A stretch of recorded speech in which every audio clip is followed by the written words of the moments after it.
Yo, guys.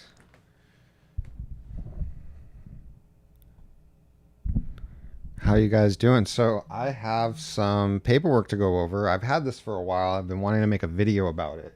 It is court papers filed against Uber from the California District Attorney, Jackie Lacey, and there's a whole bunch of other district attorneys listed on here. Superior Court of the State of California. People of the State of California versus Uber Technologies, a Delaware corporation. So, let's get into this. Why Uber can't drive unaccompanied minors and why they do it anyway. Now, this has a lot to do with the California Public Utilities Commission. And there's a lot that I would have to say, like more than I could even cover in a video. So I'm just going to focus for now on this court case. And before I get started, I want to point out a couple of links that I have in the top of the description. One of them is if you're buying gas and you're not using Upside, Get Upside, the app, you are throwing away money.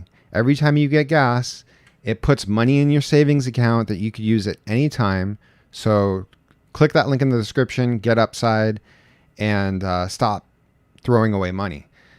Also, there's a new bank account that I just got. It's called Chime, and I put a link in the description for that.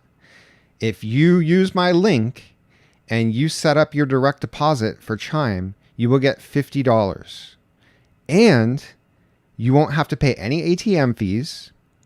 You get a savings account that you'll get 1% interest on, which I don't know any savings accounts for any other bank that gives you 1%. There was another really critical, awesome thing about that bank account. Hold on, I have it written down. Oh, your direct deposit, you'll get it 2 days earlier. I don't know how that works, but that's what it says that they do. So let's see. Let's get started. Oh, actually, I want to read you the comments for a second, and then we'll get into this video. Oh, hey, TT. Is there a big crowd? There's only 12 people.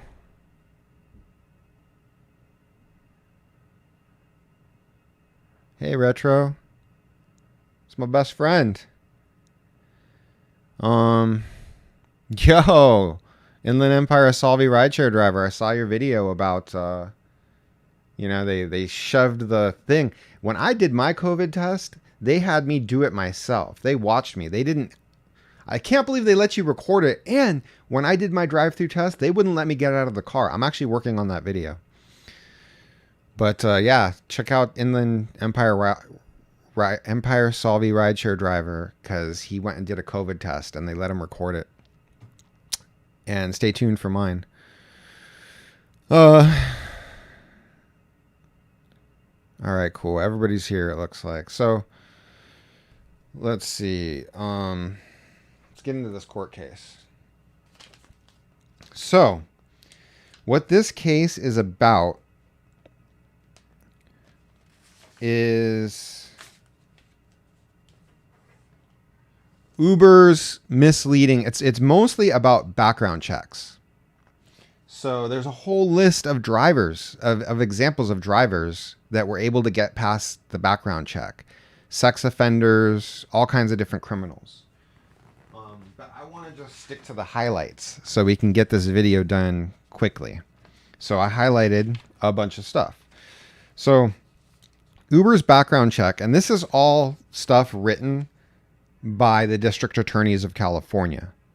And there's some references to the California Public Utilities Commission. Just to let you know what they are, they make the rules for taxi drivers, utilities, like they make all kinds of rules. So Uber's background check process cannot ensure its information pertains to the applicant. Uber touts often more rigorous than what is required to become a taxi driver. Does not use fingerprint identification. Uber doesn't. Taxi drivers do. Final verification of an individual's identity. Okay, this is according to one of the background check providers. You know how they use Checker and Higher Ease? Higher Ease says final verification of an individual's identity and proper use of report contents are users' responsibility. Similarly, oh my gosh, Lenny's making a bunch of noise. It's my parrot.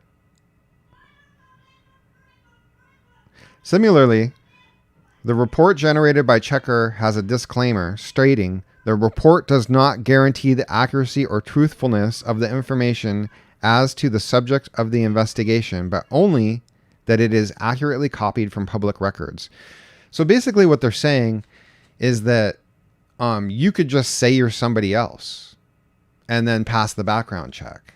And with fingerprints, you can't do that. So, Higher Ease explains why a fingerprint-based background check process is far superior. Fingerprinting helps uncover criminal history not discovered through traditional methods. Helps prevent fraud. I've been talking about fingerprinting for years. Okay. I'm going to jump pages and pages ahead.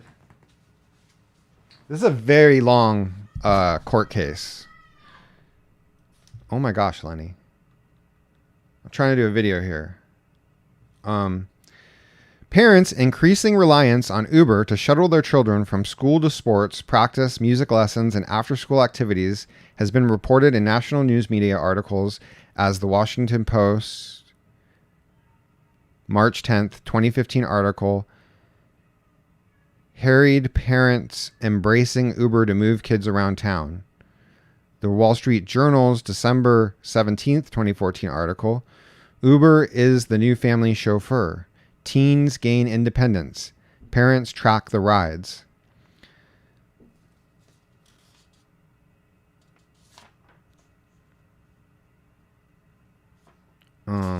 Let's see. Okay, now we're going to jump ahead again.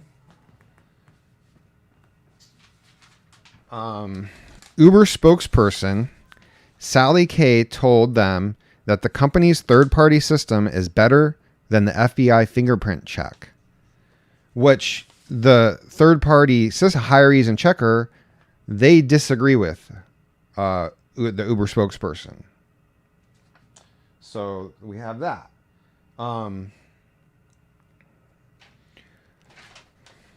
Okay, now we have a lot. Okay, we're getting into the meat of it here.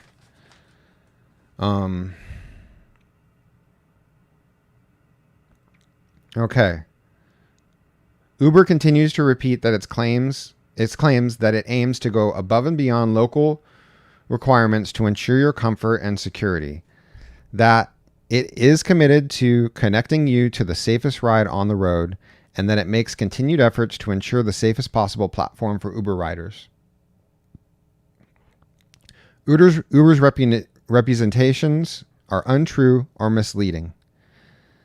It was instead working directly to ensure it was doing everything it could to successfully beat a bill. Assembly Bill 612 would have made three important changes. First, background check information from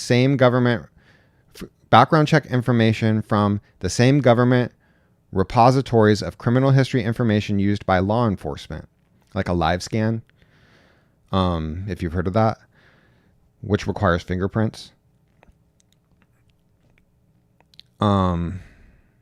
Assembly Committee on Transportation noted that existing California Public Utilities Commission regulations allow TNCs to use third-party firm that fails to provide a comprehensive search. Second,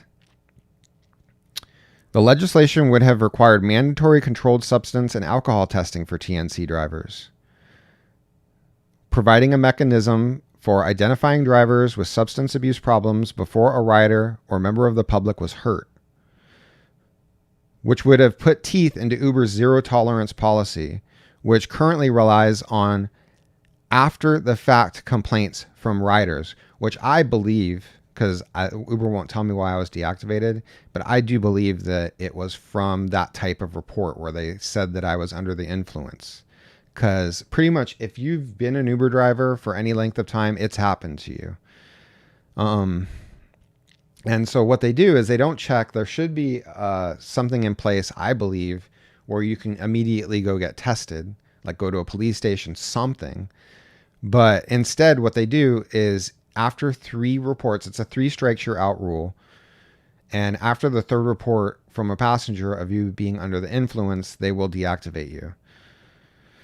And it sucks because most of these reports by passengers are not accurate. They're either lying or they're just, I don't know what the problem is. Because I have never driven under the influence. Like, I actually care about my job and I care about the lives of the people that I'm driving. Second legislation would, oh, I already did that. Okay.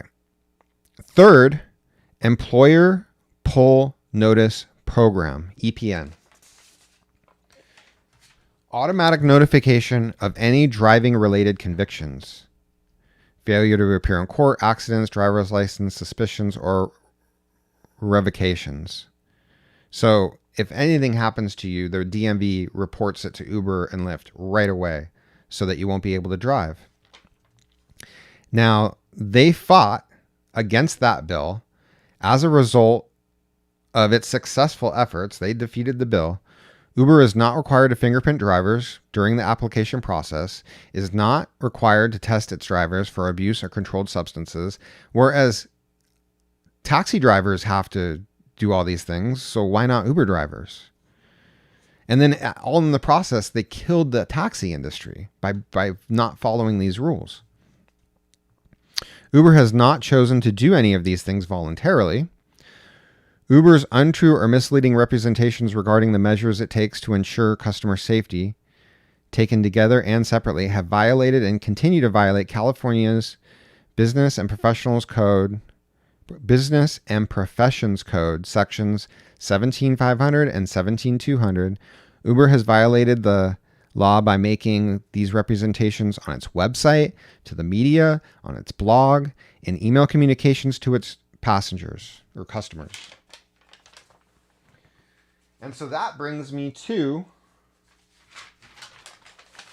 why we can't drive unaccompanied minors. So the California Public Utilities Commission made the rule. And it's all because of this, because Uber was told by the district attorneys, fought about this in court. Like, look, you guys need to make your service as safe as you're claiming that it is. And these are the ways you need to do it. They fought against it and they defeated it. Uber drivers don't have to be fingerprinted. So then the California Public Utilities Commission came in and they're like, look, you guys can't drive anybody under the age of 18. And a lot of people think like, why isn't it 16? Why can't, I mean, if you can get a driver's license, why can't you get in an Uber? And I've always felt that way too. And I still do. This is the reason why, because they're worried about these bad background checks and the fact that drivers aren't fingerprinted. So they don't want minors, 16 and 17-year-olds in these cars. They don't think that it's safe. The public, the regulators, the legislature, the district attorney, they don't think it's safe for minors to be in an Uber car because they don't do a fingerprinted background check. That is why. And the reason why drivers drive them anyways is because Uber and Lyft, they send us this thing like ever so often, at least once a year, we have to agree to terms. And they send it in the app and they won't let us drive.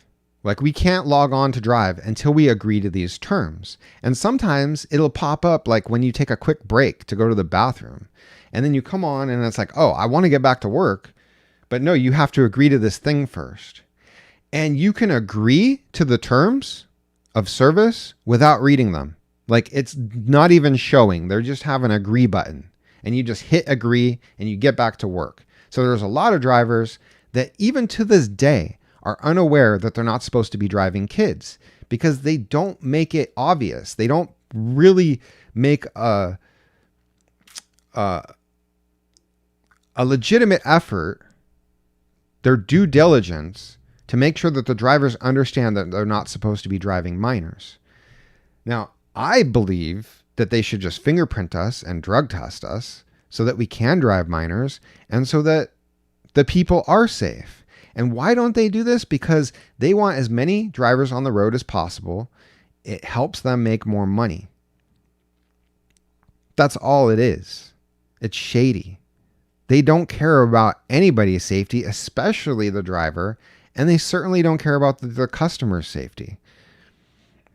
It's all like any lawsuits, it's all worked into the numbers for them. I'm trying to think. Did I cover it all?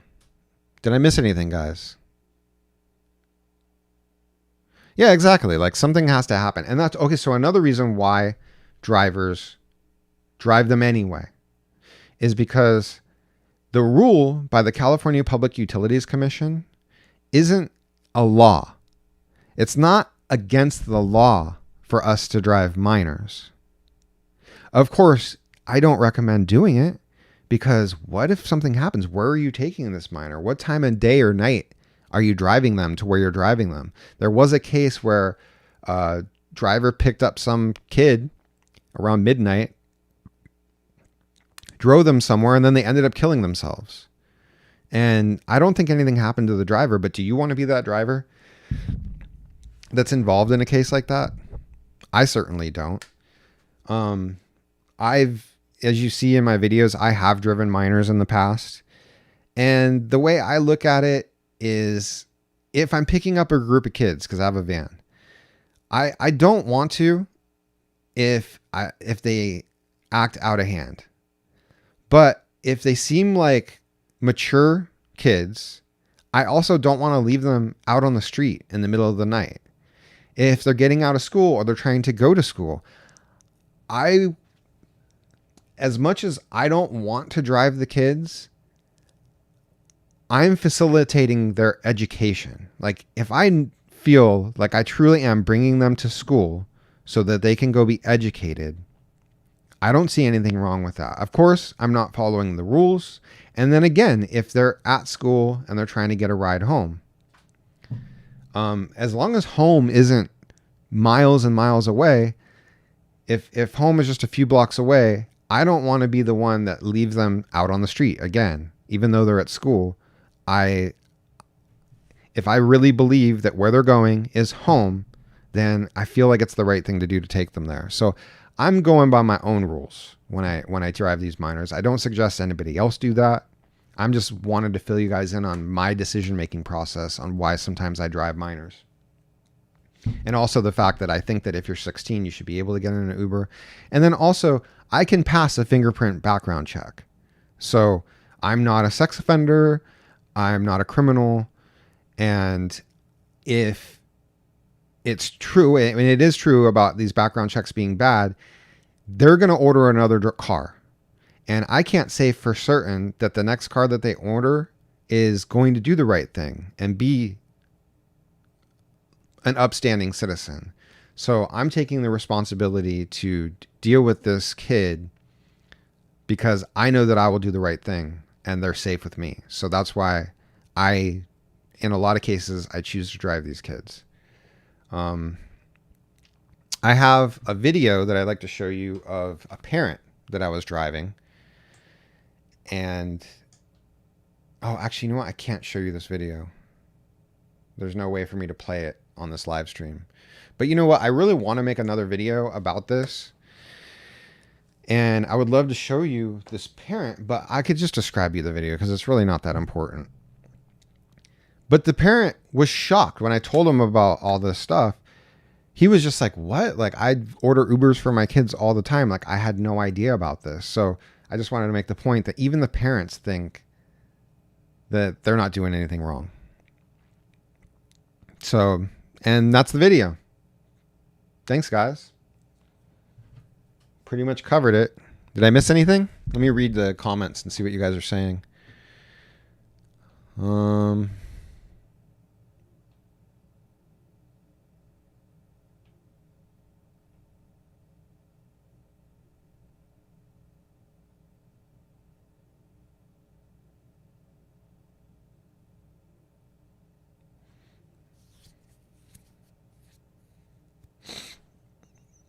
You drove a 12-year-old, Belle? Wow. What? Really? Man, it's terrible. Thanks, Spencer. Spencer says I make some great points. Yeah, I mean, the rideshare guy on his channel, they tried to do a video about the unaccompanied minor issue, and it was so off base. I was just, and ever since then, I was like, dude, I've been wanting to make this video. I really want to make an even more comprehensive one, like an edited video, not a live stream. But I have been wanting to make this video forever. It's just hard to find time to do everything you want to do. I'm building this van. Subscribe to my channel, No Limit Van Life. Check out my van build, No Limit Van Life. Subscribe to my channel because I'm building this van. I'm turning it into a tiny home. Oh, thanks, Belle.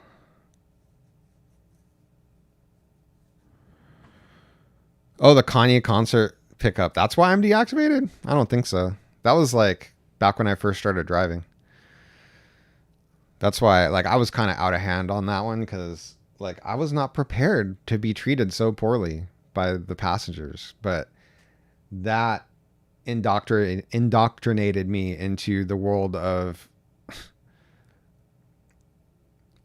S-hole passengers that are a-hole. But and now when I get a passenger that's crazy, like, I don't even let it bother me. I mean, it might bother me a little bit, but I'm not going to react because I realize that a lot of these passengers that are exceptionally rude, they're looking for you to react. That's what they want. So I just look at it like, you know what? I'm going to take them to their destination and then they're going to be gone. And like people say, kill them with kindness.